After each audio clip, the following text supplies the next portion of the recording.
Hey everybody, welcome to episode 18 of the Clean Finish podcast. This is Blackjack here with Wiza. Follow us on Twitter at It's21Blackjack, at Wiza Now, at Need Clean Finish for the podcast Twitter. Go ahead and hit the subscribe button while you're still here. Also, go ahead and like the video so that people can get their eyes on the video and hear the review here with us. We've got NXT Takeover London to review. Quite a show to go over. Way happier today than I was. Well, granted, I wasn't mad at Monday's show. The angle was stupid, and I'll talk about that a little later too, very shortly, because I think I understand why people thought I was quote unquote bitching, and don't understand why I thought the angle was dumb. Well, because anytime you start off with "I need to get this off my chest," bitching usually follows. I know, but that's why I don't like you bringing me in hot. If you let me calm down first. I told you I was gonna cut off the heat. You like, nah, bro, they're gonna get this work. So I said, all right, go ahead. Well, you brought me in like that too, which didn't. So let's go ahead and let's talk about this show. All right. NXT Takeover London. Triple H shows up to London. He's alive. He put over the beating, but he put it over so much that it also put over NXT, because he said, I may have got my ass beat on Sunday. I may have been in the hospital, but that wasn't going to stop me from coming out here and delivering our show. This is your, what did he say? This is your brand. No, he said, it doesn't matter. He did manage to put over everything pretty nicely, and still sold the fact that he took an ass whooping. Yes, it was pretty great. So no, there's no kayfabe break in there. He kept it all away. Mm-hmm. And the best part about it is that the interesting thing is that he said, "This is our brand," or this is your brand. Brand. I think he said show. Your show. There we go. Oh, I don't think he said brand at all. Your show. Some telling words there. Think about this. This show is for us. So what exactly is Raw again? That's for Roman Reigns. It's the Roman Reigns hour. Millions. It'll sell millions. God damn it. So we kick off the show with stuff happening and things. No. Off with Triple H, then we went right into Asuka. Right into Asuka and Emma. I was hoping that it wouldn't open because I was on my way back home, so I was watching it on my phone. I don't know how this happened. I drove about 15 minutes on 1% watching that match. My phone did not die. Okay. It stayed alive for some Asuka. Okay. I was watching this while I was at work. Okay. I literally marked towards the end of this match. At which point? Visibly, as they started to get towards the finish. Like, I couldn't control how excited I was getting. This match was exactly what I thought it would be. Yeah, it actually exceeded what I thought it was going to be. I'm talking about in the sense of it not just being, dominant, like Emma being able to actually show what she could do. Right. I expected this match to be exactly what it was. Why'd you say it exceeded what you thought? Did I lose? Because here's the thing. And this is why I love NXT, because it's so easy for me to watch, because I can suspend my disbelief whenever I watch a fight in NXT, because they all are the matches are all different. Mm-hmm. And whenever they tease something, it feels like it's actually happening. There's little things that happen throughout it, whether it's, the ref actually tries to stop interference from happening.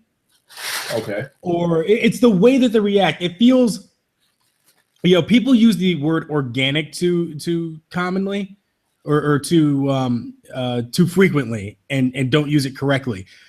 Everything that they do legitimately feels as if these are human beings really reacting to real things happening rather than this is a spot that we set up and that we must now do this spot. Even though they are spots that they're doing, but they actually feel as if they're how they actually get into position for those spots, or how they transition to those spots. Right. Nothing feels like we're setting up for this. You know? Like in this one, I hate to see it happen so much. Let's say I'm gonna use a very simple explanation, a very simple example. John Cena, 5 moves of doom. Oh yeah. You see every single one of those things. I see him bouncing off the ropes, and I'm like, all right, shoulder tackle. You see everybody getting in position for these things, and you just know exactly what's happening. You know when the 5 moves of doom is. You know everything that's about to happen. Yes. I know that his opponent's about to put his foot up, and then John Cena will knock him back down, and just. Or another example would be very recently TLC. Bubba Ray Dudley putting up the garbage can so that Bubba Ray Dudley could punch it. Like, why did he do? Like, why? Yeah, that's dumb. You know, it didn't like, oh, you didn't punch it hard enough, so I'm gonna put the trash can up again so you can hit it again. Like, we're not gonna act like I'm gonna hit you with it. No, I'm just gonna put it here so you can punch it.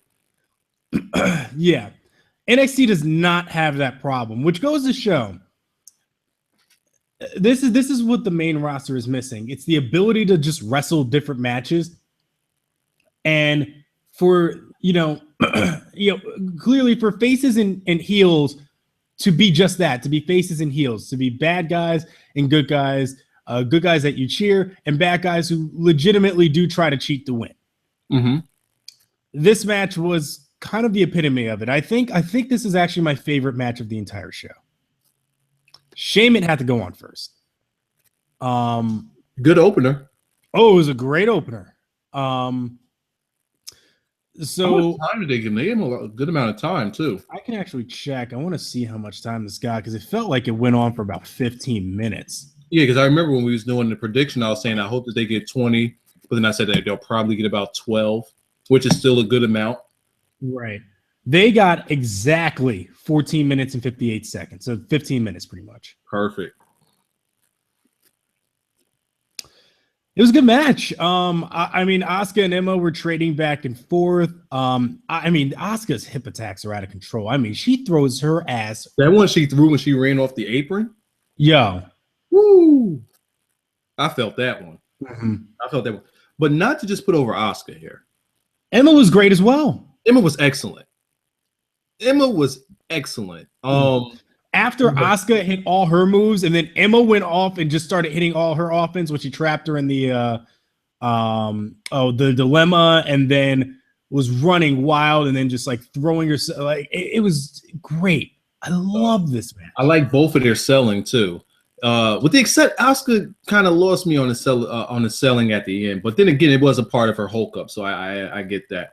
Yeah, I love that. Yeah, like throughout the match, Asuka was like, ah! Like yes, like showing that she's getting mad. I wish that she would have done something with that. Like she went from the screaming, and then she kept selling. But I don't think that we necessarily got a payoff to why she's like screaming and losing it. She was losing it, but the rest of the match, she remained under control. It wasn't like, oh my God, Asuka snapped, because we go from her doing a little random screaming to her snapping. I felt like that would have been a little better. Mm-hmm. I think what the gimmick was, and I could be reading into this wrong, was that Asuka was being beaten and was trying to, I don't want to say Hulk up, but to like get her, like it's a scream of like frustration, but like her trying to like channel it as well. It's something that they do in Japan a whole lot. Yeah. It's like, like you watch anime. And then for the most part, they'll do that for almost a majority of their matches, even when they're nowhere near going on the offensive, which is how it was in this match. But again, it's so. Another thing I like about NXT, and somebody tweeted this to Asuka. He said, finally, somebody from Japan being booked. Let me go get the tweet. I don't want to misquote it. But they said, come on, Emma. Not Emma, Asuka. You fucking retweet everything. Where is it? Being treated like a Japanese superstar. Finally, it's a Japanese superstar being booked properly and treated like a true international phenom. Yes, she feels completely different than anybody else. That's exactly what I was about to say. She doesn't feel like anyone else there. No, she is not an American wrestler or WWE wrestler or anybody else. No, she works a strong style. Her offense is completely different than anybody else's. And her style is completely different than anybody else's. Just even from her attire alone. That, her antics as well, her mannerisms, everything is done completely different. She doesn't feel like anyone else. No. That's another thing that makes her feel special, and I'm glad that NXT was able to capitalize on realizing that she's different, or international people are different. You don't book them as though they're American, and since they don't wrestle in American style, you chop them down the ladder. No, let them be them. And this is what happens. You just have someone that's different, bringing that over to America. Whereas though it's not like, all right, Japanese person coming over to America, we're just going to job them out because they're not on our level. No, they just might be, and they just might be a star if you give them the damn chance. So here's the chance. Here's Asuka is. We still got put over Emma too, because we be killing Asuka. We be killing it with Asuka, but we do gotta make sure we even this thing out here. Right, but I want to make one more point. Yeah, Asuka is the Brock Lesnar of the women that WWE have right now, in the sense that not saying that she is Brock Lesnar, but she's Brock Lesnar in the sense that he's an attraction. That, and when you get in a fight with Asuka, this isn't a normal wrestling match anymore. No, it's going to be a problem. Yes. when Brock Lesnar hits the ring, or you hear that music and he hits the ring, your normal stuff ain't working anymore. Like you better be ready to fight. And that's what Asuka brings to the table, and that's what I love about her. Now let's sell Emma a little bit here. The heel work in this match between and this is actually selling Dana a little bit too. I did like Dana on the outside. Their heel work here was great, and I've been begging for more of this, especially from Alexa Bliss and her gimmick there with Blake and Murphy. More interference, more things that get you over not only as heels, but show that you're gonna play dirty on the outside. Don't just be there on the outside to just sit there, you got a tough opponent. Be an actual unit. Correct. If you're out there, make sure that you're out there for a reason rather than just to be looked at or to stumble over shit. And she did do some cheerleading, throughout the match. Stay on top of her. Don't let her get up. I like that. Yes. I was a fan of that. And then when she needs to get involved, she got involved, but not too much. Not too much, because if you do it too much, Emma doesn't shine as much, and it puts all of the focus on Asuka. But since it wasn't too much, the focus stayed on both of them, and they both got over pretty strong. Emma, down a stretch, looked like she was an animal. Like those throws to the corner. Oh, it's not like, all right, I'm not just gonna whip you into the corner and then you come back and then I whip you into. No. This was hit that turnbuckle as hard as you can, please. She was like throwing her and following her to the shit and then falling down. That was great too. She was doing it. That was great as well. Was that whenever they would run the ropes, and this is what I mean too, because on the main roster it becomes a dance where I throw you into the ropes and then you bounce and then I bounce. No, she got thrown into the ropes and a lot of times, and there was one spot in particular where I think Asuka got thrown into the ropes and Emma got ahead, and Asuka stopped and waited for her to come back around to turn around and realize it, and then attacked her. I like that you could actually hear when they hit that corner too. Yes. It had that, in that sense, it had that Indies feel. Like, you ever watch an Indies match and they throw somebody into the corner, and every time somebody hit the corner, like, you hear the ring shake because of the way it's mic'd up there. It's not all that well mic'd up. That's kind of how it sounded here, but it was mic'd up perfectly. It just sold how vicious it was. Man, it was a textbook match. it was just one of those matches where everything made sense. All of the transitions to new moves made sense. Nothing was out of place. You didn't catch any botches. Nothing. Nope. It was just nearly the perfect match. Go figure. Your two best, the probably the two best workers you have down there right now had a really good match. Really good and really fun match too. The heels were heels. You know, the baby faces sold it. What was that they threw in the ring? What was the thing that they threw in there? Like I couldn't tell. Was that like I couldn't tell what that was either. It looked like some type of like arm band or something. I don't know what the fuck that. We'll call it a foreign object for now. With spikes on it. I couldn't really tell because again I was looking at it on my phone. Right. So but I get it was some sort of foreign object that she could attack with. Yeah. Let me ask you this question before you go into that part. Okay. During this match, did they give you the feel that Emma would win this match? Yes. Yep. There it is. That's what sold me on it. That's what I loved about the match. Because going in, I'm like, Asuka's winning. And then as we got to the finish, that's when I started marking, was like, oh, wait, I really don't know. Now I'm like, Asuka gonna win this? Shit, Emma can win this. And if she wins, it actually looks right. Mm-hmm. And she lost all because of that one hitter quitter shot. Yep. If she didn't pull out that one hitter quitter shot, who knows? Who knows? Because it was a match that Emma was dominating. And it needed a flash finish in order for it to look like Asuka could win. It was a flash finish. Yeah. They could have this match again, and it shouldn't be a problem. No. They could go right into this match again. Like Emma could say, yo, you beat me by luck. I was dominating you. You beat me by luck. You know, and they could use that. Not saying they will because we saw later on where they were going with this. But yes. Overall, really good match. Revisited for a title match. I would say that this match was probably the best worked match on the show. Oh, yes. Yeah, by far. After this match was over, especially with how frustrated I was on Monday, this is all I want out of it. All right, the chat say it was handcuffs that were thrown in there. Oh, handcuffs is what. Okay. Would have been cool if they used it. Yeah.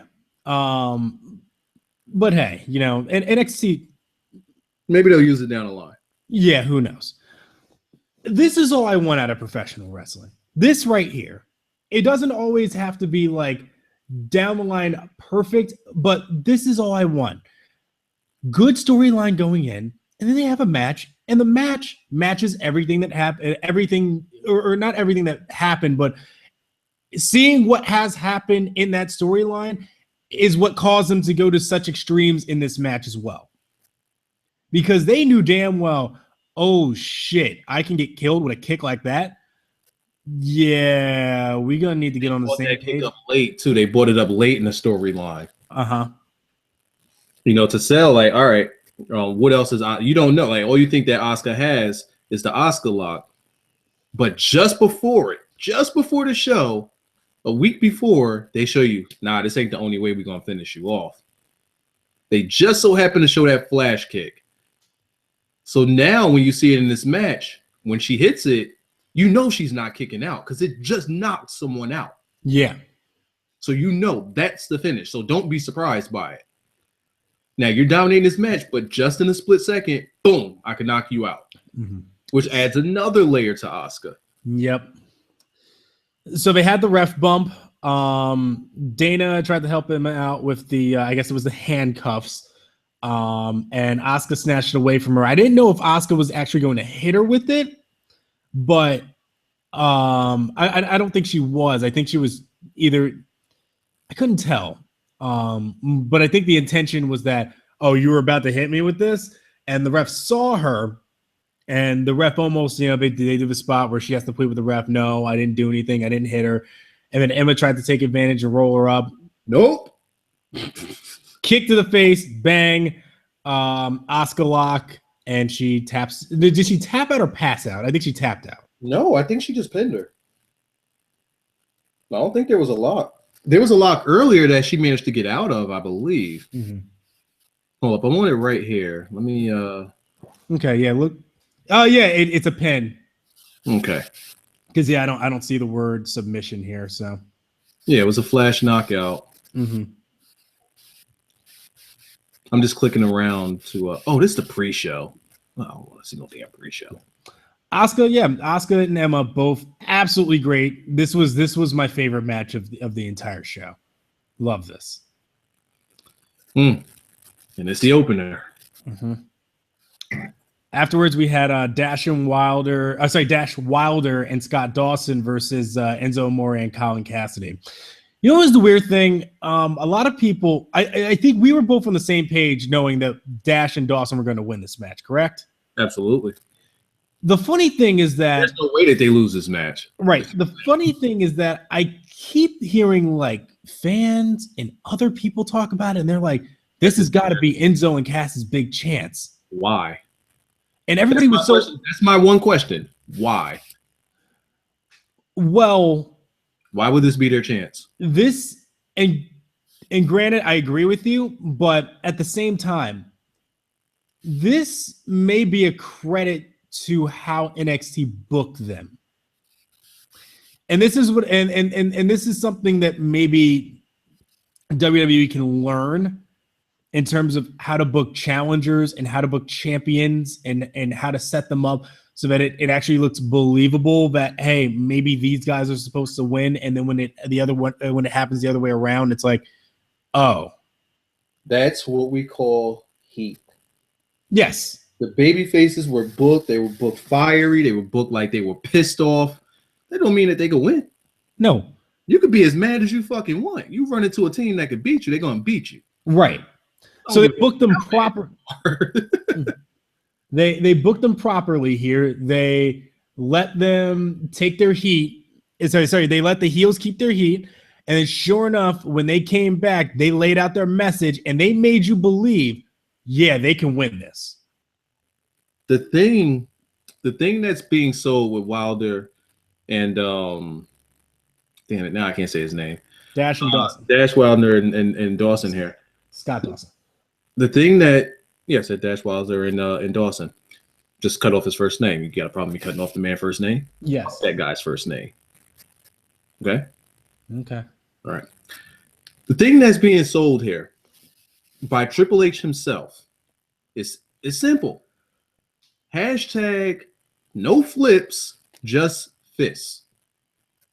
And he also is selling them as the guys that are changing the way tag team wrestling is done. Yep. They are. It's that simple. They are. Mm-hmm. Now, we put these two guys over a lot. But don't let that mistake you. Like we Blackjack, I'm sure we're both on board. Jordan and Gable, that's going to be the team. Like this team right here is set up for Jordan and Gable. Oh yeah, but at the same time, we still have to recognize just what they're doing with the tag team division. I think it was right to put the titles on these two because they are the heat getters. Oh yeah, and it was clear as day, especially at the end of this match. Crowds don't like these guys. Nope. They don't like them. They got 1, 2, 3 because they was hoping they wouldn't have to say 3, but 3, and the crowd was just like, and the crowd got like deflated.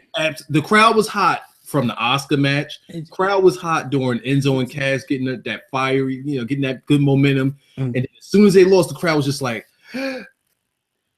completely shut them up. That's the thing I like about them. That's good heat right there. Mm-hmm. Because they completely, a hot ass crowd completely shut them up. Yep. Did their job. Because they're heels that'll get cheered.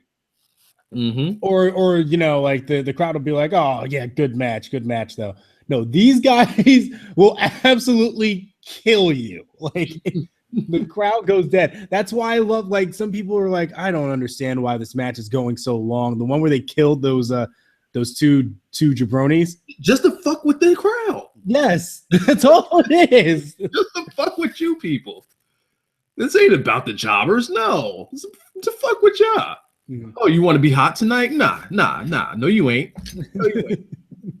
You ain't gonna like what's gonna happen. Oh, hot tag? You pop for that, huh? Kill him. Match is that match was great. I love that match so much. But yeah, let's talk about this one here with Dawson and the mechanics and Enzo and Cass. I'll let you start off. You actually were better off starting it than me because I caught the second half of it because that's when I actually got in the house. My shit died on me, but I didn't catch the beginning, so I was trying to watch it before we started. Yeah, you're better off starting because I missed the beginning. Okay, so basically they're both working kind of a similar style in terms of like Cass and Enzo started off on fire, didn't they? Yeah, they started off on fire. They were getting off all their offense and hitting a lot of their big moves.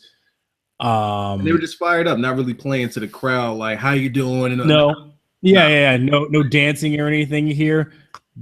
They did deliver a really, really big promo at the beginning, but other than that, that was it. They like Enzo was just bouncing around like all over the place. Mm-hmm. On offense, and then when Dash and Dawson took over, there was something Enzo did. I think he launched himself to the outside, and I think he got thrown on a move. And when he went outside, he landed on his shoulder. And then the mechanics just started to go to work on that. And then when Cass got tagged in at some point, all right, what's that? Now I was gonna say, I think this is where I came in because they was working the hell out of Enzo. Yeah. And then at some point, because once Dash and Dawson got it under control, they just started to work them and exploit their weaknesses. So the big one was that, hey, they injured Cass's leg. Great, let's start working that again.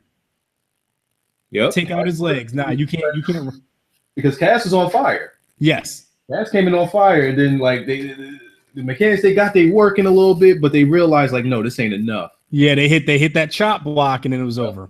Cass made that one mistake, and it was like GG, bro.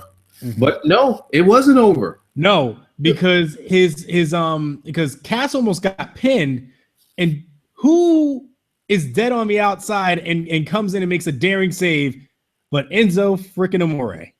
Here's one more thing I like to say about the mechanics, and they do it in almost every match. They make sure that the referee matters. Oh yeah. You don't see that happening anymore.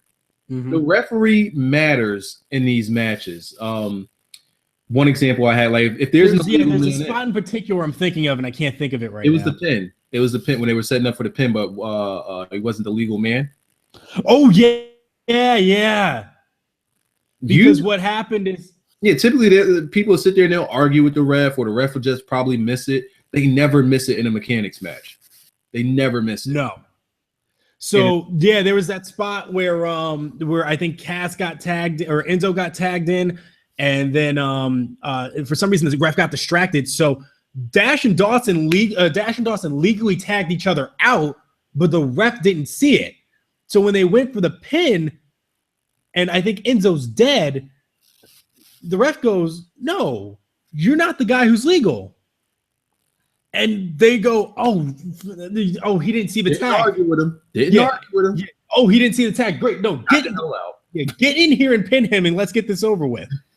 And commentary sold it. Yes. Commentary sold. I think it was what's that boy name? What's that boy name with the great hair and the tattoos on that boy? Corey Graves. Corey Graves. He made sure that he let you know, like, hey, just like a tag team should do. You know she wasn't the legal man. And just so that you don't miss out on that precious second, you get the hell out of the ring and your partner gets in and makes the pin. He sold how important that 1 second was. Yes, because it kept them alive.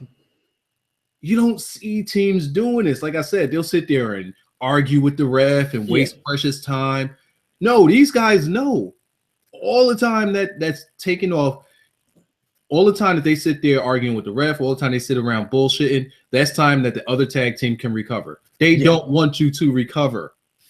You're not recovering, period. Ain't no chilling. No. If they're on you, they are on you. Yeah. The match finished with Enzo. Carmella. Oh my God, that outside spot. Yeah, we do need to sell that. She hit him with a back elbow because he was going to use her as like a little it's like a shield to say like, oh, you want to hit me? Mm-hmm. Yeah, I'm gonna use your own woman against you. And then Carmella hit him with the back elbow. And that gave him. She should be DQ'd for that. Yeah, I actually wrote that down, but I forgot my notepad at work. Was that that should have been a DQ, but I'm actually okay with it wasn't a DQ. I mean, he the one who went to her. Right. He went to her, and the ref used his judgment to say, you know what? This is a good match. I'm just gonna let it slide. We're not gonna end it that way. We're not ending it this way. There was remember back when Triple H was the special guest referee for Cena and Punk, and they were both the outside and they could have been counted out. Mm-hmm. He said, "No, fuck this. I'm dragging both of you back in the ring.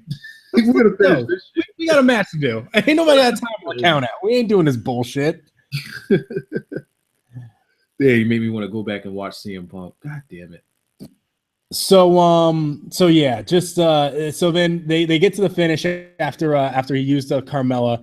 Enzo gets to the top rope and thinks that he's gonna hit a big splash. And instead he gets set up for a super avalanche shatter machine. Yo. The second I saw him set up for it, I'm like, oh my god, Enzo's about to die. Enzo is going to die. I had to tell Twitter, damn, like, yo, like, and the fact that it happened to Enzo, with him being so small, and just go flying off the top rope into it, it's like, oh my god, it's over. He dead. That boy dead. Oh, he dead. Hell of a spot. Hell of a finish. Fiery team. You had a team that just wanted to, for lack of better terms, cut their legs from under them and just cut the heat, man. Nah, you be as hyped up as you want. Hell, I want to see them go against the Hype Bros. I want to see them kill the Hype Bros. Yeah, I want to see them go because the crowd gonna be hyped for the Hype Bros, and just to see that get cut off, it'd just be funny. It would be hilarious. Pretty good match. There was nothing wrong with this match from my end. I enjoyed this match a whole lot. No, there was I had a problem with the crowd in this match. Is this when the crowd started just chanting stuff that I didn't understand? Oh, well, this was throughout the entire show. There were two times that this happened. It may have actually been in the Baron Corbin Apollo Crews match. No, actually it was in this match and then the other match too. I don't like you fucked up chants. Yeah. Because that kind of goes against what we're trying to build here in NXT. Yeah. It happened in the Corbin. You fucked up with Raw because you're against Raw, but if you're here in support of NXT, yeah, why do that? It's Raw, different topic with Raw because you're just there because of the outing and it's an event, but you don't necessarily care about WWE as much as you would NXT. Yeah. And they did that a few times in a few different matches too. Corbin and Crews, they did Botchamania chant. Yeah. Look, let Matthew handle that. He's got it. He's got that. Matthew's got it. Don't worry. He will put it in there and we'll all have a good laugh about it then. Let's not do that on the actual show though. But they ain't want to chant that at Finn though. Oh no. They don't want to chant that at Finn. No. We want to talk about some botches and some miss moves and some. Oh boy, that guy. He's Finn Bálor. Yeah, he's got a jacket. Baron Corbin and Apollo Crews got a hat also. Baron Corbin and Apollo Crews, bruh. This dude, man. Baron Corbin. I loved him in this match. I don't know who ate this dude's Wheaties. I don't know what's gotten into this guy since Joe. This guy's been on fire since Joe. I love this guy. And we said this months ago. If anybody should take that title off of Finn, it should be Corbin. This guy is on fire. This guy's the perfect heel. Yeah. He's the perfect heel. In the story that goes into it, his character, the thing about him is, I don't like you indies guys. I'm going to scream it in your face. He say go back to ROH. What did he say to him? First, throughout the match, he was saying, this is my this is my ring. Go back home. Yeah, go back to it. And while he was saying it, and I was kind of straightening up around my room, did he just say that? It's kind of racist. I'll tell that man go back home. You don't tell him go to Africa. Like, what you trying to say here? So go back to Florida. We don't need you here. Get off. Time out. He didn't even want him on the card for this show. Go to Florida. Go back to Florida where you belong with all the rest of the developmental talent. They were saying, go back to ROH. We don't need you here. I'm like, God, man. I wish that he would have said, this ain't that easy. I wish he would have said that. You think it's that easy? It's that easy. I still got plenty left in the tank. I still remember that goddamn promo to this day. Oh, man, that was so damn good. They couldn't give that man the goddamn title after that. Nope. But yeah, I mean, I say that he should have said that in the sense of how Cruz is always saying too easy. So if you say it there and then beat him, there you go. Now Cruz say, all right, I underestimated the guys here at NXT. It's not that easy. And we predicted that Corbin will win this, right? Yeah. I figured you have to, because at some point you have to give him the heat on the indie guys. You have to. Mm-hmm. So if you don't, then he's just Tyler Breeze all over again. So tell me about the botch in this match. I can't remember what exactly it was. I just think at one point, I think Apollo Crews was like supposed to flip over him or something, and something just went wrong. I think it was like supposed to be a suplex spot, and they just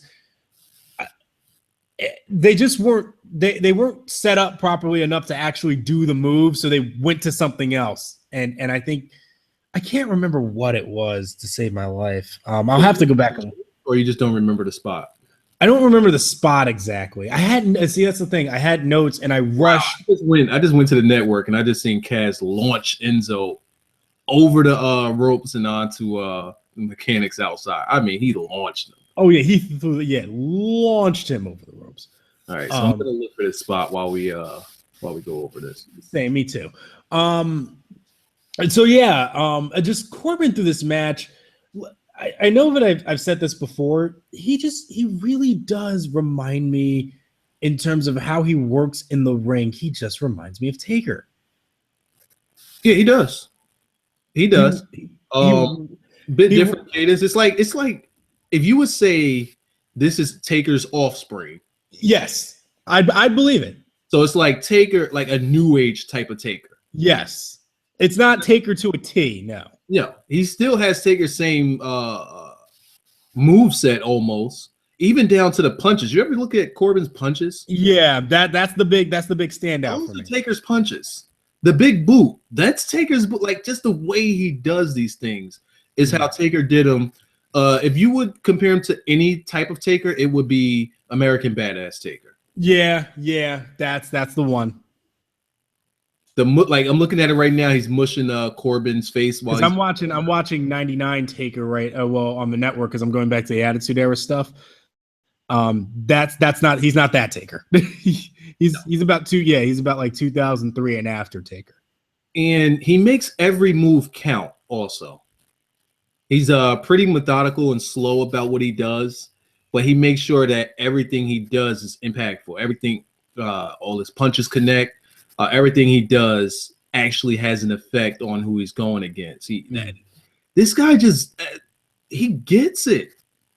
And this is a guy who people thought couldn't wrestle longer than 40 seconds. Yeah, remember for the longest time, that's all he was doing. He was wrestling in these nothing 30-second matches. And then he'll have a match with a guy like Neville, and he'd be like, oh man, he really can't go the distance. No, this fucker can go. This guy can go. Mm-hmm. He wrestles his pace of match. Not your pace, his pace. And that's when it works, because when he was in control, everything was nice and slowed down. And then when Cruz took control, it sped up and got faster, which is the way it should be. I like this Corbin guy, Love him and all of his belly face. Oh yeah, his belly's out of control. I like this Corbin guy, man. Yeah.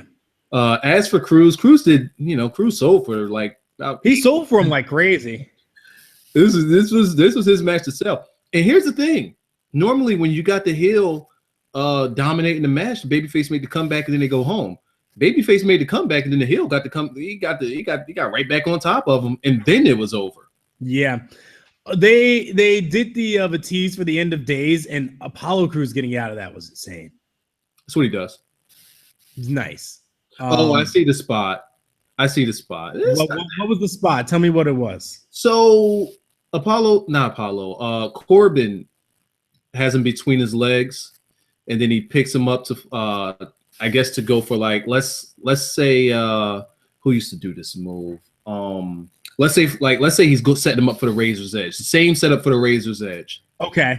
And he flips him over, and instead of catching him, Cruz just goes all the way over him and falls out. So it was just a little stumble. He just let him go because Cruz didn't stop at the top. Right. Yeah, it wasn't. Yeah, it was. I would call it a botch. This is like a little slip. Right. It's clearly they didn't do what they were planning to do, but and then they improvised. But they improvised it. It's not like, all right, hey, we fucked up. All right, let's go for the move again. Let's go for the spot again. No. Yeah. No, keep going. Keep the flow of the match going. Yeah, which is what they did, which is why I was totally fine with it. Yeah, so Apollo Crews ends up he actually got to hit the moonsault on Corbin, and Corbin kicked out of it. Then Crews tried to sell it. Commentary didn't sell it like that was the end either. Like, yeah, and that's weird because he's beating people with that. Yeah, that was his finisher. They didn't sell it like it's his like it just felt like it was any other move, the way commentary sold it. So I'm like, did he not hit it correctly, or did he do a different set? Like, what happened here? Why we not? Oh, that sidewalk slam at some point's got to be the finisher. Yo, it's so out of control, right? It's a finisher, especially for a guy his height. That's a finisher. Yeah. He Baron Corbin did this one move where he did the sidewalk slam, but he turned it into like a backbreaker. It was a side slam that that's what I just saw. That he hit. Oh, on the knee. Oh, you're talking about that one? Okay, yeah. Yeah, where then he used it and then just used it to like start working his back, which commentary sold to take away his aerial attack. And he was just stretching them. Yeah. But yeah, the finish was Cruz tried to go for the his spin out like power bomb thing that he does now. Yo, he just got into that position for that moonsault so fast.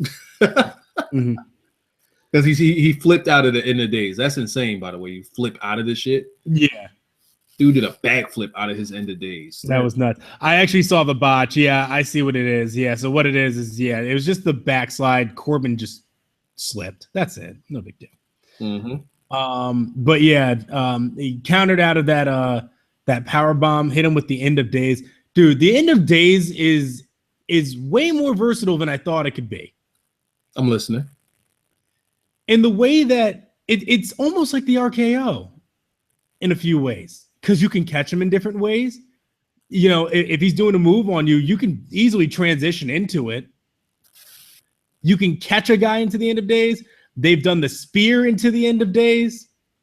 I just like that they're keeping the move strong. Yes, and more importantly, the move is strong. If you get hit with it, it's over.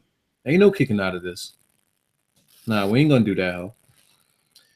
That was the finish where he was trying to get him for the end of days. GG. Spinning power, yeah, that spin out power bomb, and nope.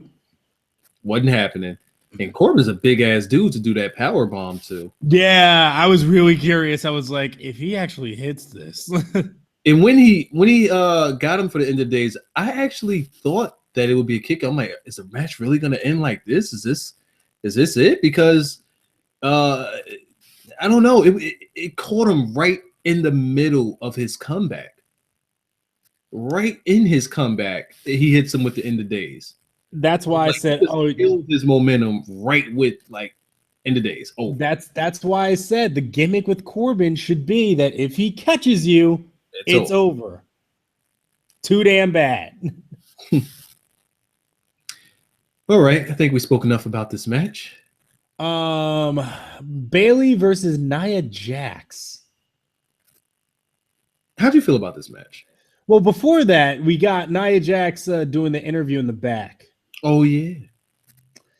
And in the middle of the interview, she looks over and says, I like the way that she got caught off guard. I like the way she reacted. Yeah. Who are you looking at, or what are you looking at? You gave her that. What the fuck is you looking at? Look like that. That's what she wanted to say. But Asuka's just sitting there staring like. And before they show Asuka, at first I was like, "Who could it be?" And then they show. I'm like, "Oh, oh." See, now you done messed up. Oh shit! And then she smiled. I said, "Oh damn, this big bitch about to die." Yep. Oh man, but I like the stare down. Really good stare down, and yo, Nia Jax is starting to grow on me. Yeah, I think the video package that they put together helped. Okay, I thought you meant the earlier ones. The earlier ones were not. No, this one that they showed today. Yes, I think that helped. Yeah, it's they didn't have her come out in that stupid attire that they did the first day they brought her out. Oh, that was retarded. Yeah, it started to get better and better over time. It's developmental, so we can always excuse that. And they've always fleshed out more and more of her character each week. Yeah, so eventually it came together. I'm glad that they didn't quit. Which if this is WWE, if it doesn't work, they go, all right, well, scrap it, whatever. I mean, just look at Roman Reigns. It took them a year and a half to just finally give him the title and figure, oh shit, that's how you get him over. Just do it. Just do it. But yeah, I like Nia Jax. I think she will suffice as a valuable heel down there. Mm-hmm. And I have no issue with her whatsoever. Let me ask you this question before we get into the match. Okay. Nia Jax tapping out. Do you think that this hurt her or her character development at all? Hell no. All right. I had to try to explain this to Nappy. Okay. Because he said on Twitter, why would you have her tap out? That completely destroys the monster character that you've been building with her. No way. This isn't Roman Reigns defeating Braun Strowman via countout and making him look like a total bitch. Think about this. And this is for anybody that hears it. For anybody that feels the same way. I want you to consider this one thing. Bayley put her in that move 3 times. That is a move that can legit choke you out. And 2 times she was able to be in it for a long time and then slam her out of it. Each time selling just how much of an impact it caused to her. Each time she sold it more and more. This is a big girl showing you that she can sell. Yeah. Finally, she gets locked in that 3rd time, and it took forever for her to get there. Yeah. I mean, for her to it took forever for her to even get to the point where she tapped out. But not alone that, she went through phases of just that last time where it was like, all right, we're up top. She's choking me out. I'm trying to get her off. I can't get her off. Now we fall down a little bit. We go down to a knee. Still choking me out. Now we go down to 2 knees. And now we're down on my butt. She was just going through the motions. She was in this move for a long time. Yeah, this was a persistent babyface who would not give up against a monster heel who is... Jax kicked her ass. Yes, she whooped her ass all over the ring today. And looked good doing it. Yes, and Bayley just didn't quit. Yes. She was absolutely determined to not quit. There's also another difference here. Because people could think of this as a John Cena type of thing. It's not. No, this is closer. This is closer to Sami Zayn than it is John Cena. Here's a difference. Here's the difference between John Cena. John Cena will include his 5 moves of doom in his comeback. Oh yeah. No. None of Bayley's offense worked. None of it. On top, she realized that. She said, well, fuck, I don't have a chance. There's nothing I can do. Yeah. I don't have time to get my shit off because this chick is kicking my ass. Right. So she had to resort to doing the same choke. She has to make sure she can't use her hands. Right. She has to make sure she can't do anything to her. And the only way she could do it is to just fucking hug her. She hugged her face. That's what she did. But she put her in a submission in a triangle that it was pretty. It was essentially a triangle choke, in a sense, not all the way because you have to lock the way you lock the arms is a bit different, right? But I say this for anybody that doubts that move because it kind of looks awkward. It doesn't look like it hurt because it looked one vicious. The way that she because you got one arm under her arm and then you got the other arm wrapped around her. It's almost like a.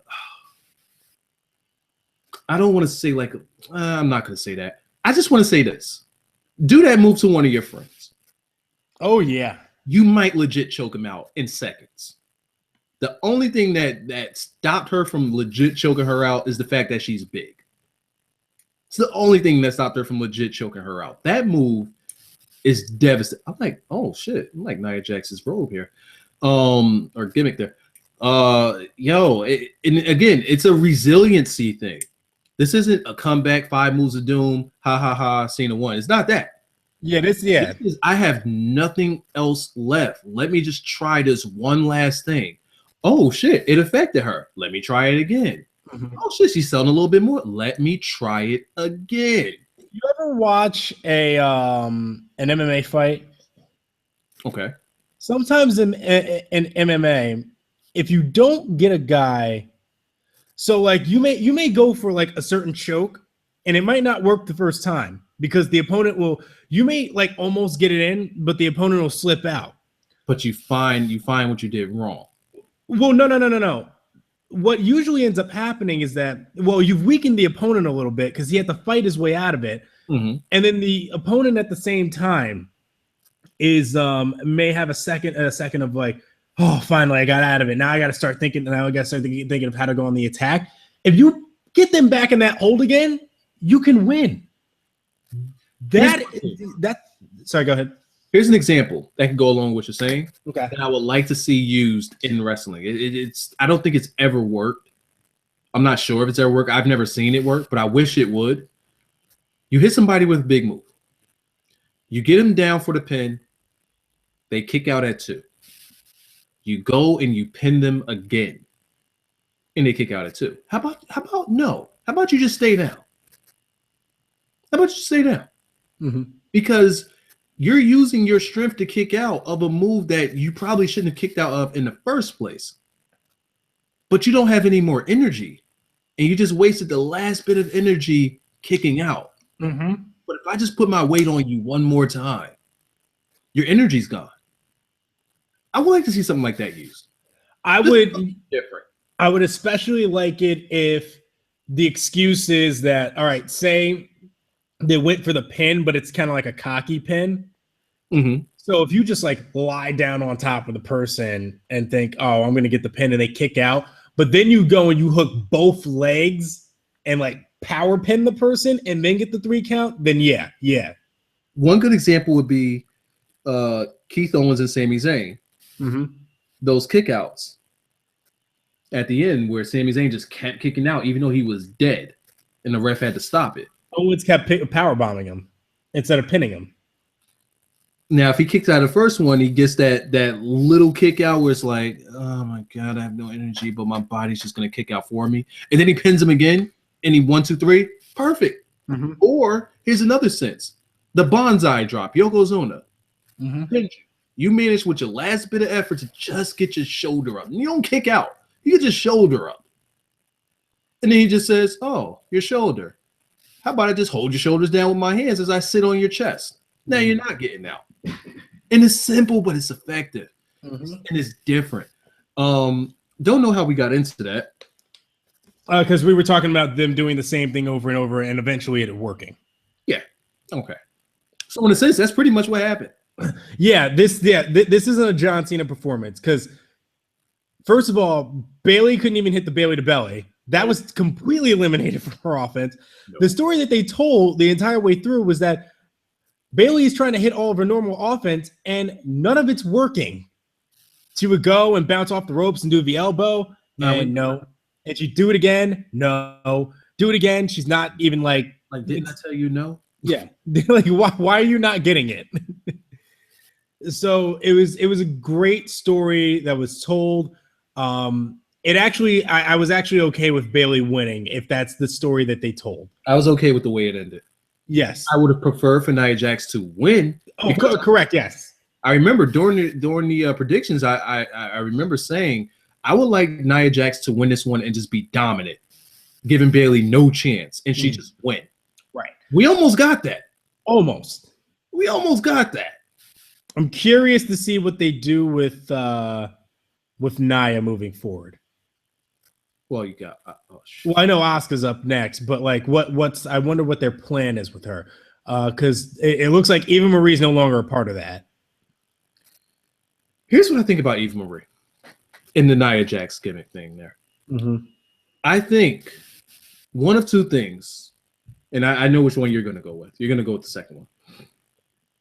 The thing I think is they were putting Nia Jax there to be the bodyguard for Eva Marie. Eva Marie takes the loss, showing she can't win this thing on her own, or she can't win this thing even with help. But if you stick Nia Jax in there, get the belt, give it to her, now she got what she wanted. And the whole corporate gimmick. Okay. But they realized through editing, this ain't gonna work. This bitch is real bad.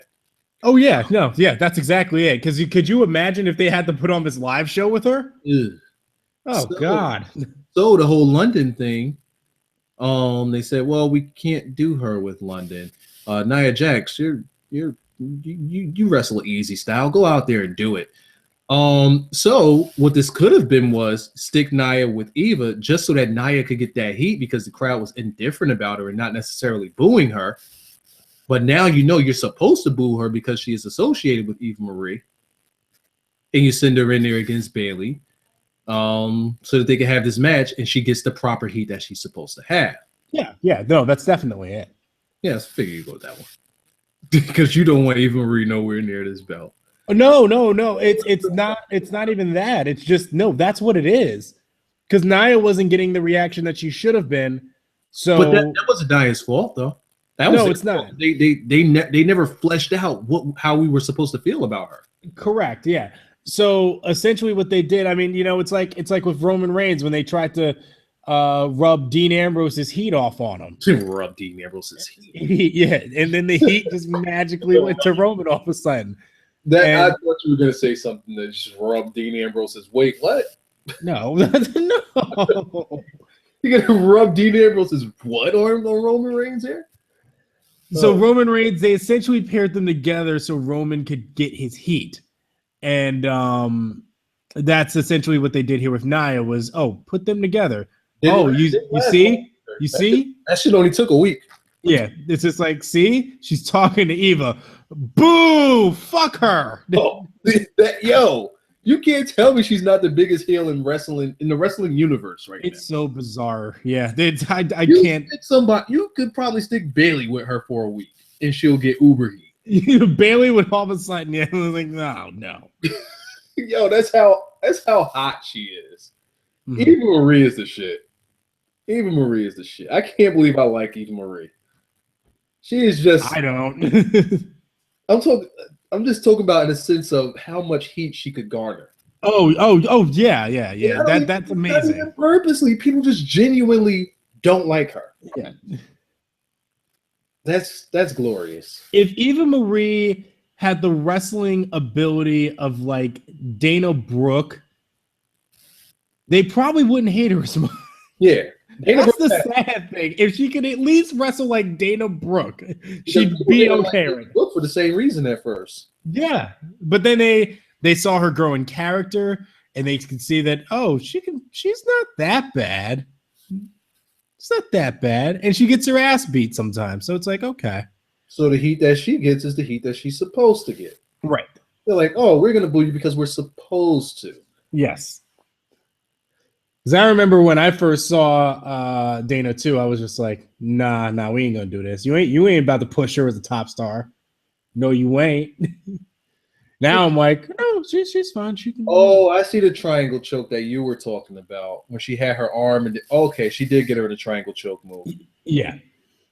Okay. Yeah. All right. I was talking about the actual. Yeah, she just picked her up and damn near. All right. She damn near power bombed her out of that shit. Yes. she did not care. So afterwards, we had Samoa Joe and Finn Bálor.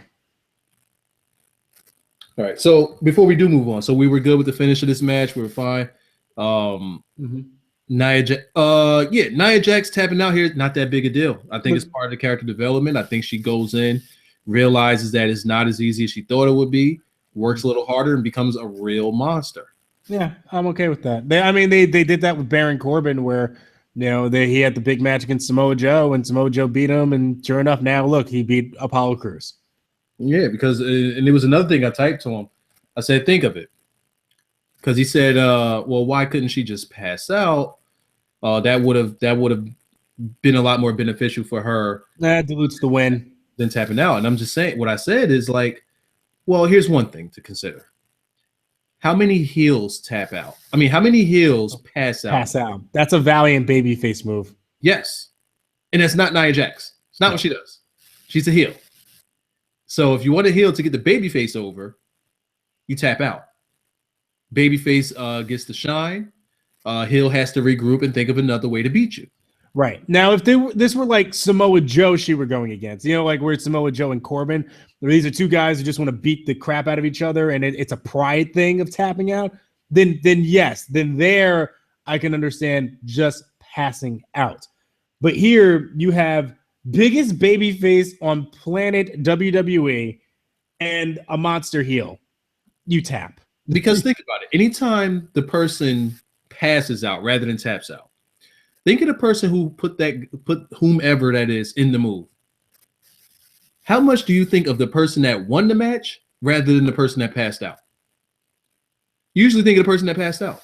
Yeah. You don't even care about the person that won the match. Because then you go, oh, well, he didn't really. It's the same thing with Austin when Austin passed out. Yeah. Half the time you barely even think that it was Bret Hart. I mean, you know it was Bret Hart, but you don't even think about it. Nope. It's like Austin passed out. He never gave up. Yeah, you don't hear Bret's name in that.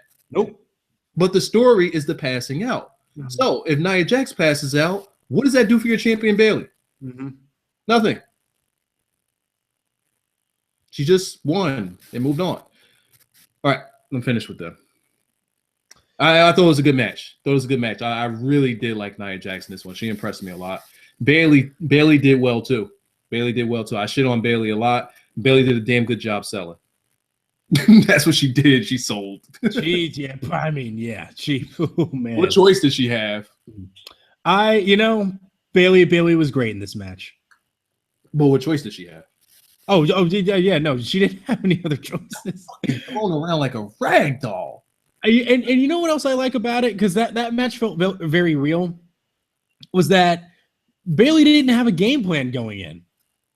She was like, because she didn't think about how she was actually going to beat Nia Jax. Because remember, she just tried her normal offense and just kind of realized, fuck, this doesn't work.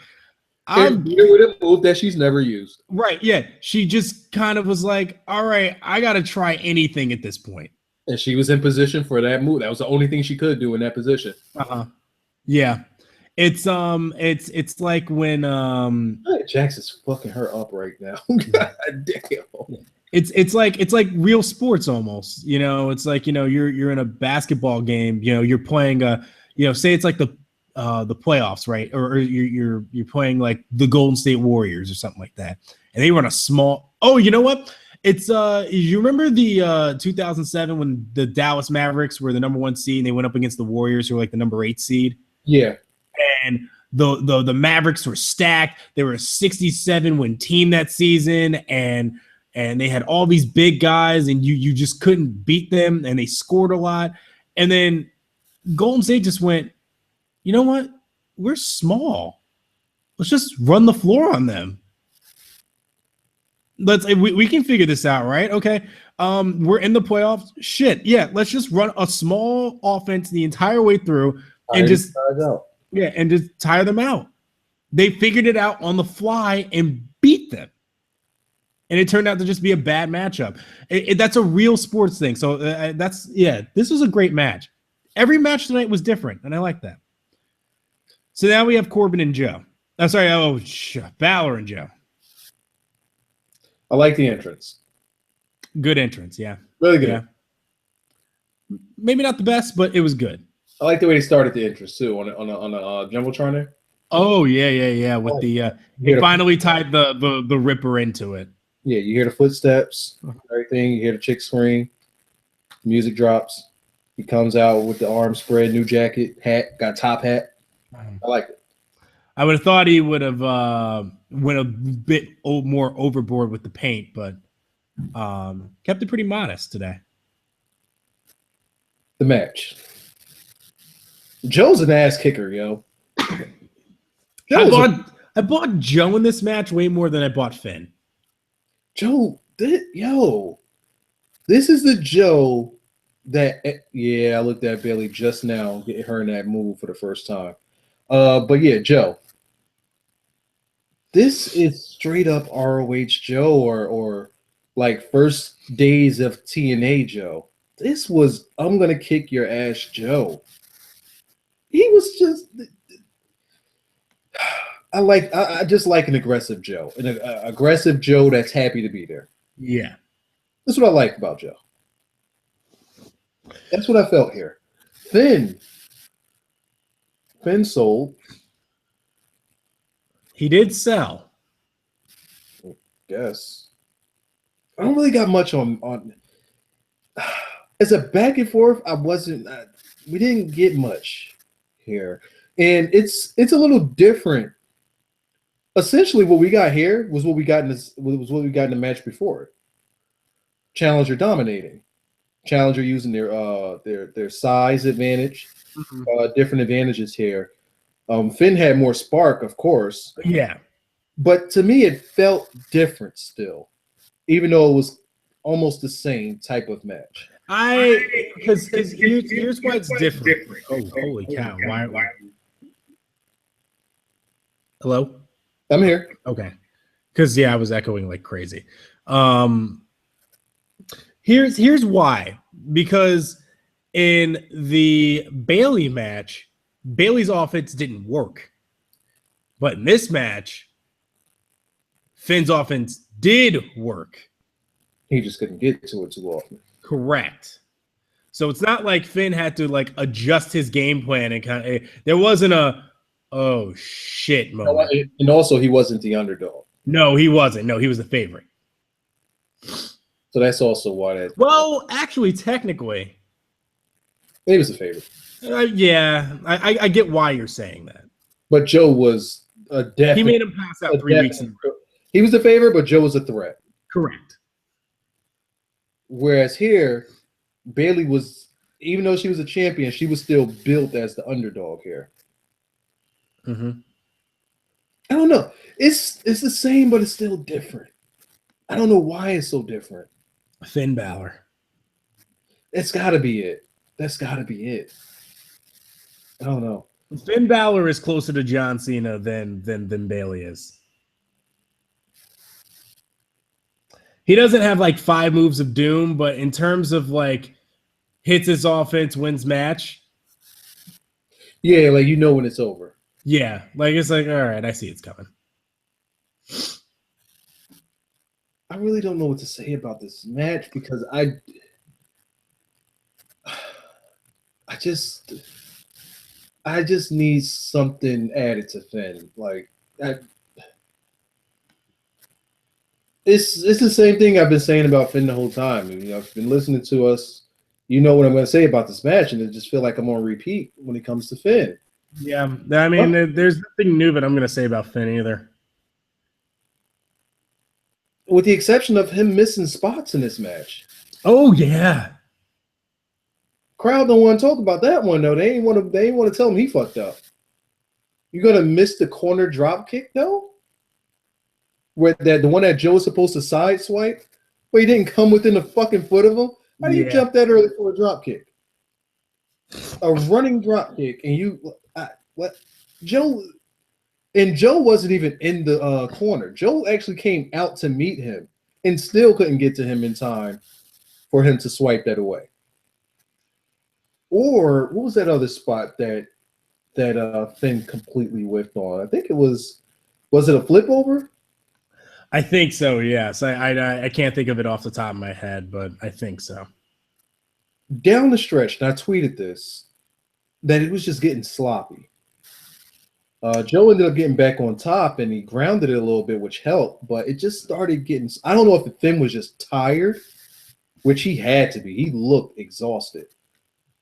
Because shit, if you want to say a strong style match, that was strong.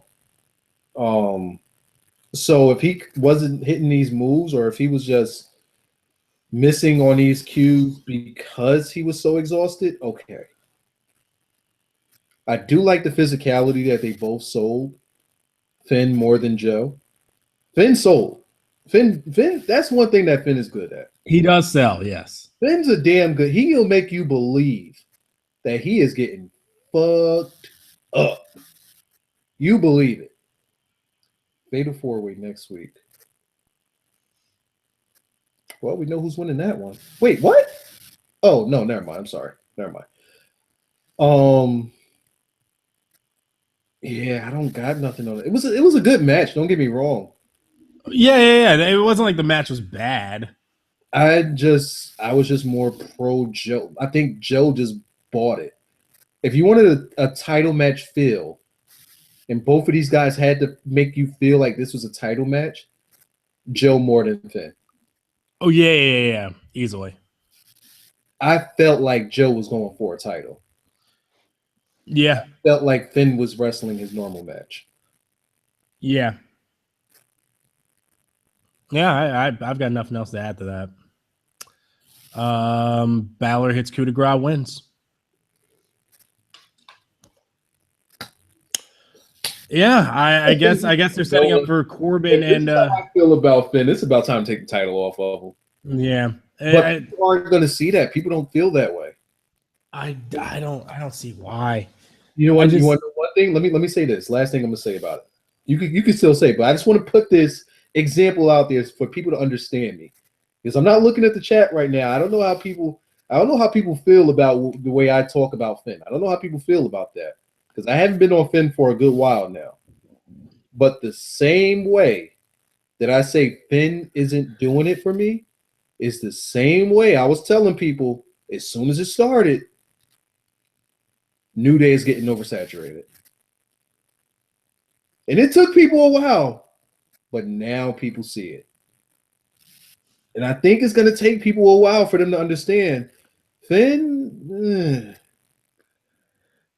That's how you should feel about Finn. It should just once you get past the entrance, it's. I keep saying this, and there are just people that'll go, "Well, the demon is his character." I'm like, "Well, what does it do?" Yeah, what exactly is this? Yeah, what is it? No, the gimmick is that he has a demon persona or a demon thing, but like there's no real character there. How about like, just for a change of pace, how about the demon submits you? Just something different. Is anything different? Yeah. How about the demon does the Bloody Monday and like that'll be the end? Sunday, but yes. Blackjack, what did I tell you about no sell? Like, you got to no sell these things, Blackjack. I thought we talked about this. Is your gimmick just gonna be botch everything? That's what I do. Okay. The fuck? No sell it. All right. Thank you. Also, Joe didn't get him into the choke, did he? I know he was setting up for it, but he didn't get him into it, did he? I don't think he did. No. When we said that the story should have been how Finn could avoid it or how he could get out of it. Uh-huh. No, they didn't really do that till the end. Oh, as a matter of fact, yeah, he was setting up for it, and I think Flynn. Yeah, I think Flynn kind of like kind of like flipped his way out of it. He rolled out. Yeah, you're right. He did. And it never happened again. Flynn. His name's Flynn. Oh God, Flynn Bálor.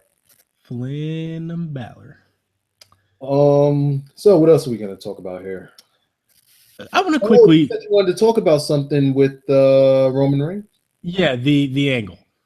All right, so that's all for the NXT portion of this. Mm-hmm. We're just gonna talk about some little quick notes, and we are going to end it. Mm-hmm. So I just pieced it together a little better because I realized that even as I was talking about it, people still weren't like completely understanding it either. Okay. So what did you piece together? Here's what it is. So where people are thinking what I'm saying is that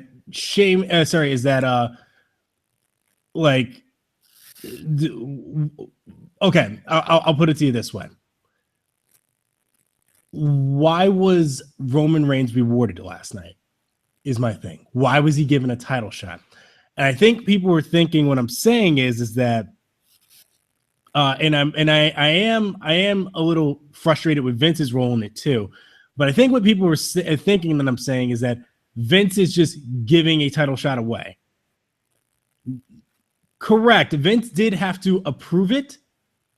But my issue is that Sheamus walked out. The champion walked out after just beating Roman Reigns last night for the belt. And Sheamus, as a heel, should feel like he doesn't deserve another shot. Exactly. Why the fuck would you give a title shot to a guy that almost beat you? Right. If Vince was coming out there to hand down a punishment to Roman Reigns, correct? Okay. And he originally had a plan to do something with Roman. He just completely forgot about it because Sheamus was an idiot and walked down and said, yeah, title shot. Sounds good. Because I'm so confident I can beat him. Ugh, Jesus. Does Sheamus get punished for this? He better. And then my only issue with Vince here is that there was no punishment. So, like I went back and I watched because everybody was talking about, this is like the Stone Cold thing. And like Mankind. And I'm like, do you ever go back and watch the Mankind stuff and think about what Vince did to him? First, Vince swerved the shit out of him. He swerved the fuck out of Mankind. And they had coming but Mankind. Yeah, they had everybody thinking, yeah, they're gonna make Mankind a champion, and then they put the belt on The Rock. Well, what was I think? Well, when it came down to the wire year, people was thinking that. Yeah, and then at first we were thinking, oh, Stone Cold's just gonna win this thing anyway. Oh, right. But yeah, and then that was when Vinny gave the finger to Stone Cold. And no, because Mankind was a part of Vince's crew. Oh, right. Sorry. Right. Yeah, because Vince helped Mankind win. Right. I thought that Stone Cold was going to win there. Correct. So then going down the stretch, you had Mankind and The Rock. Right. And you're like, oh, okay, it's going to be Mankind. Right. And then, sure enough, they turned out, yeah, Mankind isn't wasn't the guy, and they kept screwing him every night. They would have Shamrock and Big Boss Man there to keep him at bay, and then The Rock would get involved every now and then they just constantly bring in guys that constantly stomp out Mankind every single day, every single week. There wasn't that here with Roman Reigns. That's why I'm trying to figure out what was the punishment here. On Vince's part, I'm looking for the punishment. Now, on Sheamus's part, I'm trying to figure out why the fuck did you just give him a title shot? Make a little bit more sense? Yeah. Okay. That's why I got aggravated, and the show became very aggravated with though. Because it became very transparent. Like a weird. No, I'm saying like, where was you getting this reaction about people saying you were bitching? Like, where were you in that they didn't understand you? Where'd you get that sense from? Oh, that's everywhere. So either on Cage Side or on on the review too. The comments. Yeah, it's like whatever. I don't care. I'm still mad that shit didn't process till fucking 6 hours later. It happens. Fuck no. But yeah, there are people that went, like, oh, Vince McMahon, he's just, his character is that he's in, he's an egotistical male, who power, and you know what? Yeah, you want to insult me for not having balls? Well, great. I want to insult you and humiliate you and make you feel like less of a man. Yeah, no. Don't worry. I get that part. I'm still trying to figure out how did we get to a title shot? How did we get there? And why did it happen for no reason? Even Roman Reigns that talked himself into it. That's the bet. There you go. There's the key. Roman it wasn't talked himself into this. Right. It wasn't like Roman Reigns was like, put the title online. You ain't got no balls. You ain't got the balls to do it. Sheamus is the one who said, make it a title match. And then Roman was like, you got prunes. And then Vince was like, fine, you have a match. I'm like, you idiot. Is Roman Reigns' way of getting title shots is telling people about their nut size? Yes, that's what aggravated me. Now does it make more sense? Oh. So the way to get a title shot is to talk about somebody's meat. Gotcha. Saying, hey, I thought you had a big one, but you got a little wiener. You know what? You're going to get a title shot. That's how it works. We've now figured it out. Now, there was nothing else that you wanted to cover with Raw, right? No, I wanted to go back over that because I think people kind of didn't really understand where I was coming from. Especially like, okay, if Roman Reigns had goaded Vince into doing it, fine. But no, the heels gave him a title match. And all you had to into it. Huh? They talked themselves into it. Yeah. What a bunch of idiots. Now, what about any news? Oh, yeah. There actually is a bit of news. Kurt Angle said that Chad Gable. Yeah, no, that's not going to happen. No, he said the NXT ain't going to be a thing. Oh, he said no. With all due respect, the talent on NXT is phenomenal. They're doing something right down there as far as getting talent ready. Ain't no money there though. Exactly. I just don't think it would be worth it for either side to have me go down and work on NXT. Not saying I wouldn't do it, but it is considered the WWE minor league. With that in mind, I think anybody would feel the same about it. And you know what? I can't disagree with that. Can't. He is absolutely right because Kurt Angle on NXT, that doesn't even make sense. I mean, if he just goes down there and wrestles an exhibition match, I think that would be fine. I mean, yeah, that's fine. What were people talking about him coming back to WWE, but he has to go to NXT first or something? No, like being an NXT guy. Oh, like being James Storm. Mm-hmm. No, not Kurt Angle. This is fucking Kurt Angle. Like one of the best wrestlers in history. Like no, absolutely not. Not gonna be a mainstay in NXT. Got to be on WrestleMania. Got to be on the Big Show. Yeah, exactly. No, God, not the Big Show. See what I did there? No.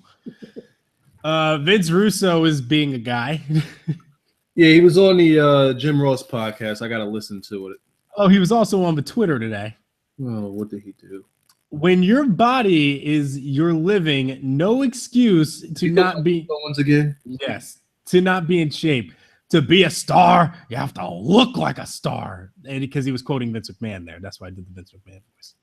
So Carl Wett trained Owens, was twice as better, and he was a mid-carder at best. Who? Shows you how far wrestling business has fallen. So apparently the guy who trained Owens was twice as better than him, but was a mid-carder at best. I don't even know who that is. Never knew being a great worker consisted of standing with your hands at your side when you're getting nailed in the face 5 times. Who knew? Owens would be more over if he actually acknowledged his weight. Pound for pound, I'm the best wrestler, etc. That's a WWE creative note. Can I say a couple things right quick to that? Can Kevin Owens bury him real quick? Just a couple things real quick. First, all right. So yeah, if Kevin Owens actually acknowledged his weight, right? That's what he said, right? Yeah. Isn't one of the bigger things that WWE talks about during Kevin Owens' time on television is his fucking weight? Yes, they always bring it up. All of the damn all time. They talk about. Why does he need to talk? Why does he need to talk about it too? Mm-hmm. That's what they're talking about. At one point, I think he actually did. Being acknowledged. Yeah, it's constantly acknowledged. It's in his face. They're saying it to his face. He's supposed to say, "Hey, you know what? Yeah, I'm fat." Now what? Now somebody put in the chat, "Junkyard Dog."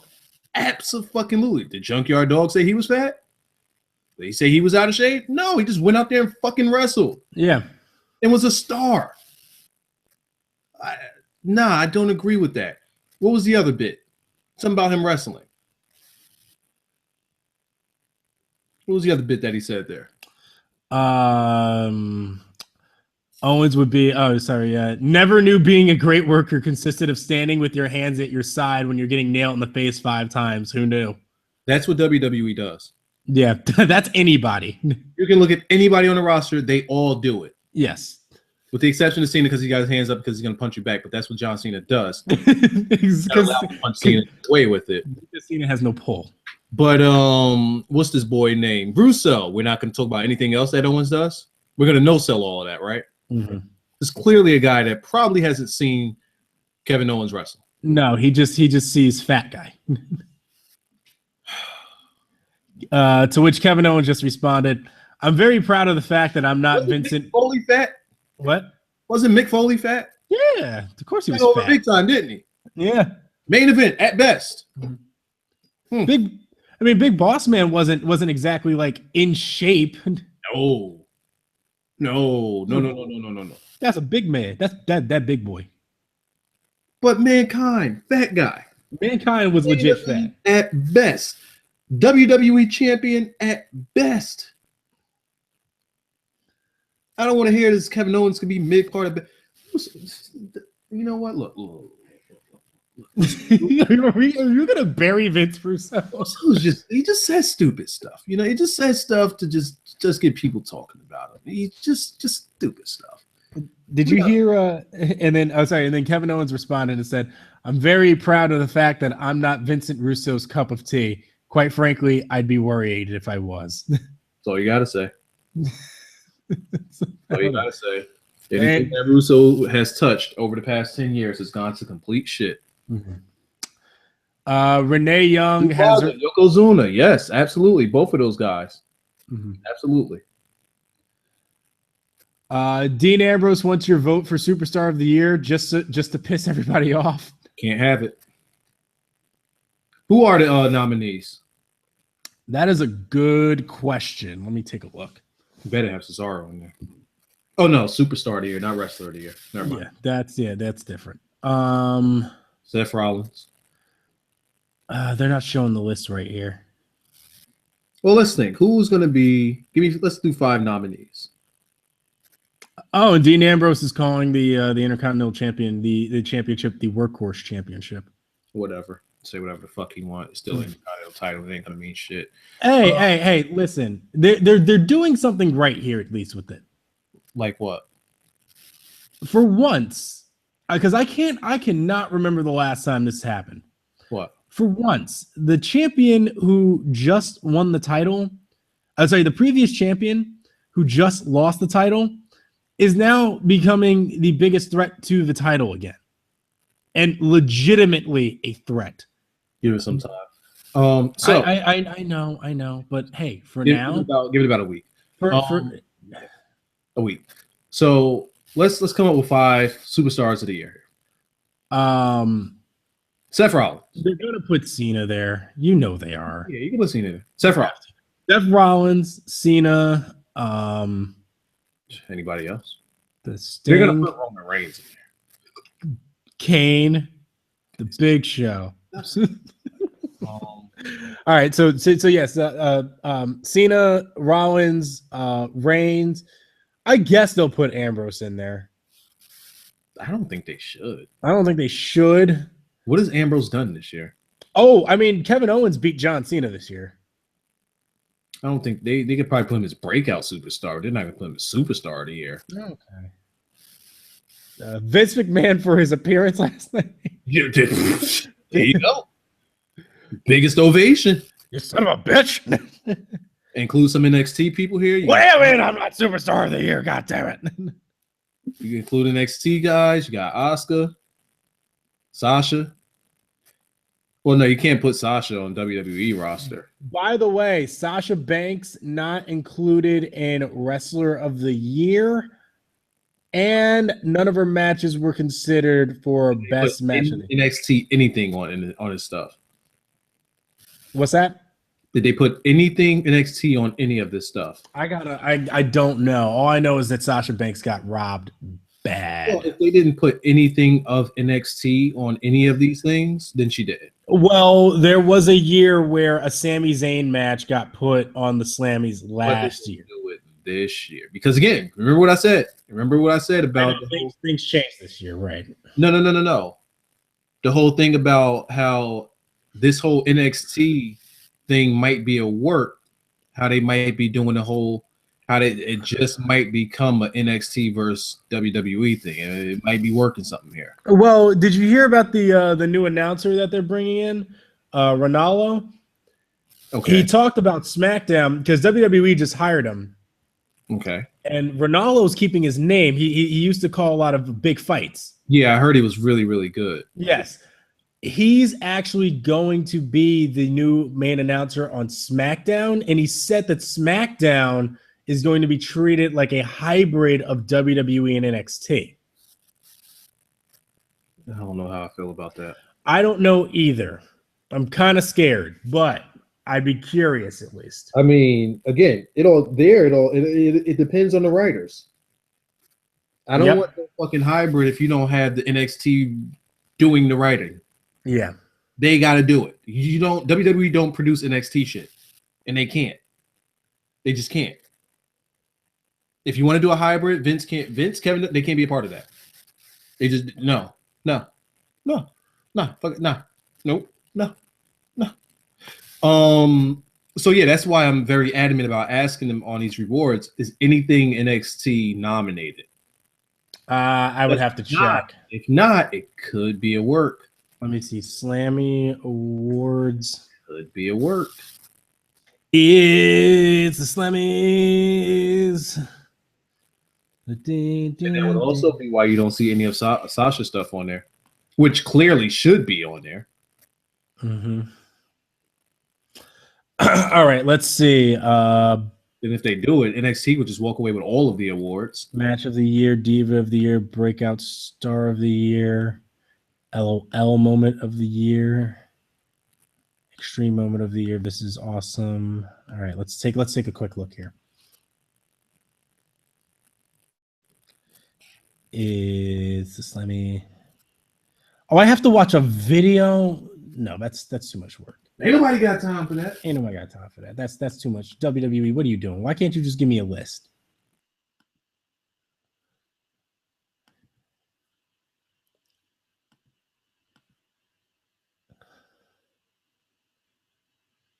For the first time ever in WWE history, every superstar on the roster is eligible for Superstar of the Year. So you just vote. Fuck out of here. Rivalry of the Year. Are you ready for this? Oh, boy. I don't like to hear, are you ready for this? Reigns versus some invisible guy.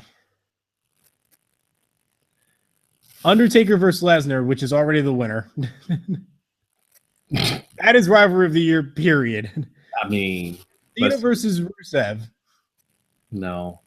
Orton versus Rollins. No. Or possibly the worst choice they could have picked here. Oh, no. I want you to take a guess, actually. I'll give you 2 guesses. So you said Cena versus Rusev already. Yep, that's already gone. For rivalry of the year.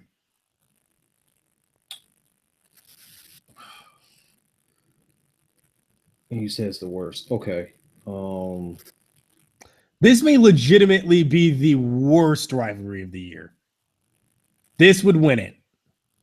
As a matter of fact, not only was this the worst rivalry of the year, and I'll leave it at that. Because if I say the other thing, I would have given it away. Is it women? I cannot confirm or deny that. Wait. Don't tell me Brie versus Nikki Bella. No, that was last year. Was it? That was. Okay. Cool. Right. One more. Come on.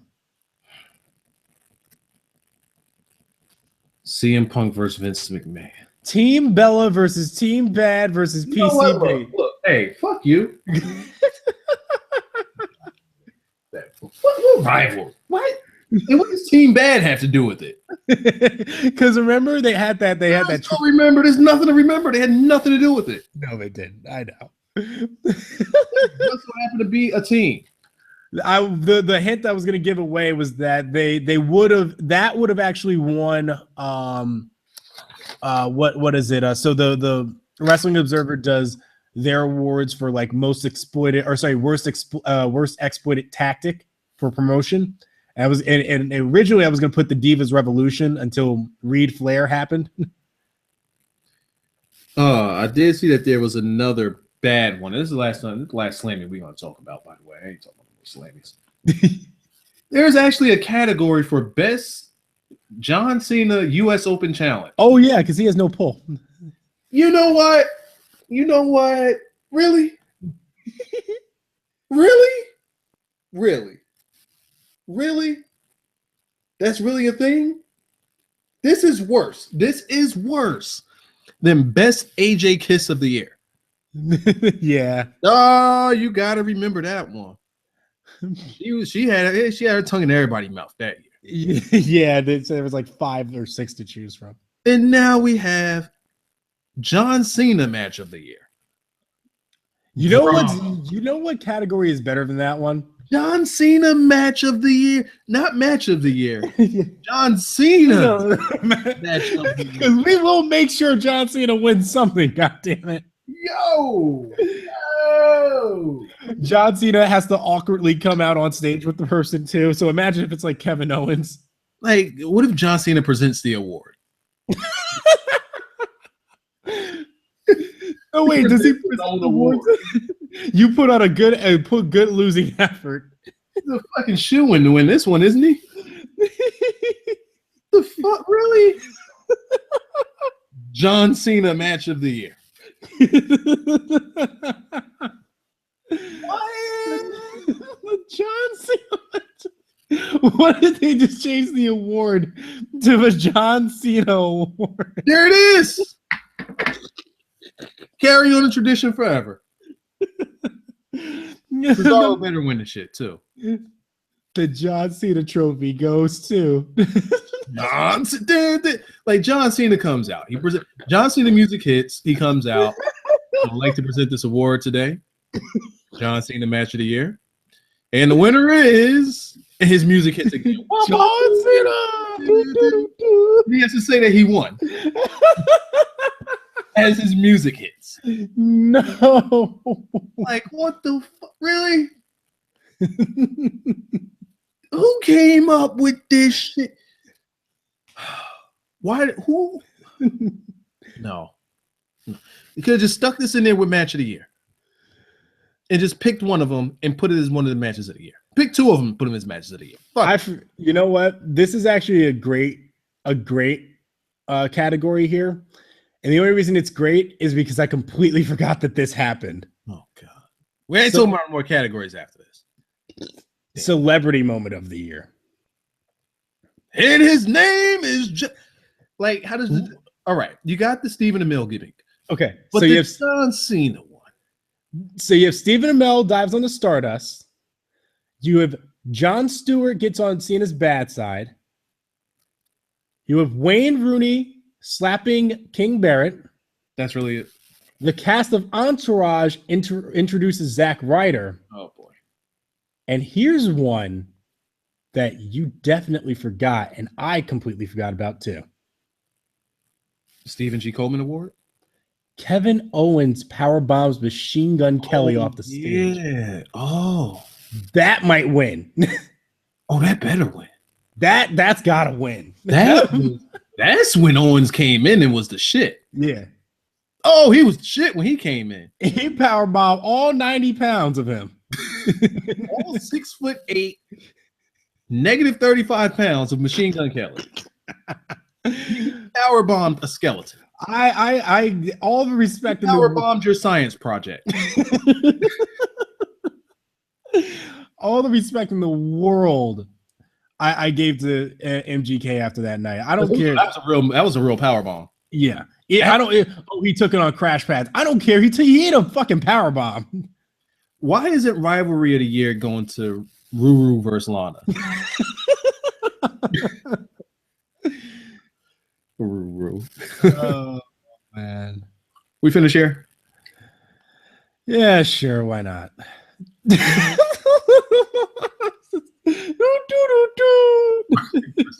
with his own reward. Thanks again for joining us here for the Clean Finish podcast. This is Blackjack and Wiza. Follow us on Twitter at It's21Blackjack at Wiza Now. No show tomorrow? Yeah, I guess we covered everything today, didn't we? Kind of did. So we'll see you next week, next Thursday. Then we'll do the show again. I'll be on break, so nothing really going on for me. If we decide to do something, we'll let you know. But yes, we'll be back on next Thursday since there's something to cover. Real quick, I want to make a plug before we sign out. Okay. Let me get my email together. Really? They had to throw a bone to Dolph Ziggler? A bone. You know what the funny thing about the best John Cena US Open Challenge matches are? Go for it. All of them are people who lost. I damn sure did. Can't give it to ADR. Nope. Can't give it to Seth. Nope. Not the one he won, at least. Yeah. All right.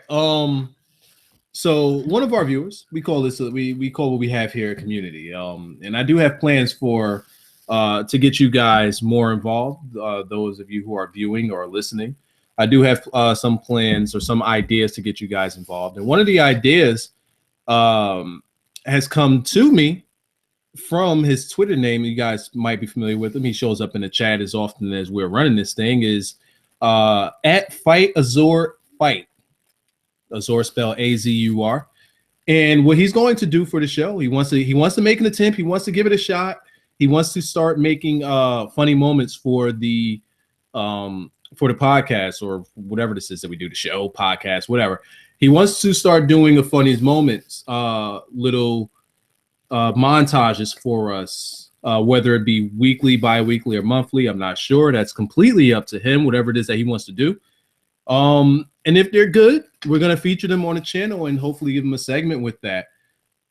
He isn't asking for help, but I told him that it would probably be a good idea if he could ask you guys, get more familiar with you guys, and ask you guys if you could just timestamp, if you watch this thing on a post show once it's already live, if you could timestamp some of the moments that you would like to see in any of these videos, that would go along with helping him a ton. He already listens to these shows backwards and forwards, and he timestamps them himself, but it might be missing some things. It'd be good if you guys could help him out with something like that.